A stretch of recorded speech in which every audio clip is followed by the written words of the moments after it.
નમસ્કાર મિત્રો દેશ અને દુનિયાના સુપરફાસ્ટ સમાચારમાં તમારું સ્વાગત છે।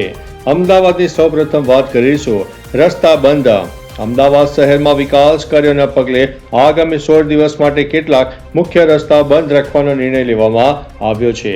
ત્યારે અન્ય મહત્વના સમાચારની વાત કરીશું ગરમાવો।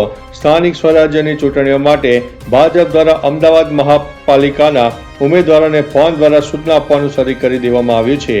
ગીર સોમનાથના ઉનામાં પણ સનખડા તાલુકા પંચાયત બેઠક બિનહરીફ જાહેર થઈ ગઈ છે। અન્ય મહત્વના સમાચારની વાત કરીએ તો હવામાન અપડેટ। રાજ્યમાં કાળઝાળ ગરમીનો પ્રારંભ થઈ રહ્યો છે।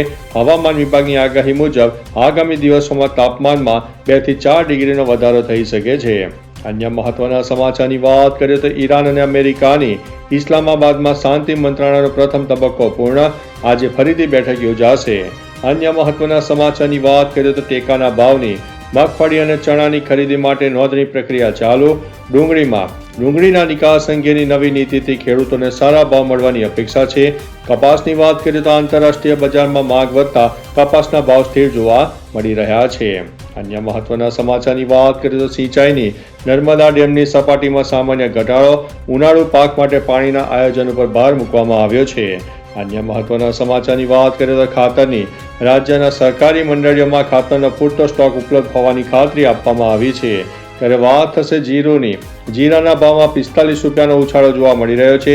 ખેડૂતોમાં આનંદનો માહોલ સર્જાયો છે।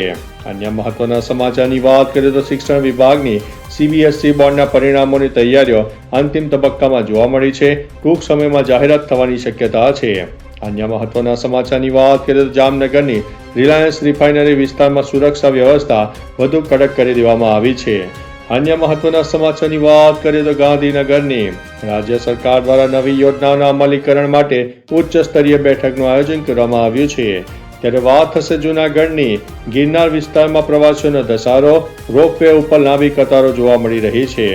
અન્ય મહત્વના સમાચારની વાત કરીએ તો સુરતની ટેક્સટાઇલ ઉદ્યોગમાં નવા ઓર્ડરની અપેક્ષા સાથે ઉદ્યોગપતિમાં ઉત્સાહનો માહોલ જોવા મળ્યો છે। તો ચાલો મિત્રો, ફરીથી દેશ અને દુનિયાના સુપરફાસ્ટ સમાચાર લઈને મળતા રહીશું। ત્યાં સુધી અમને રજા આપશો। નમસ્તે।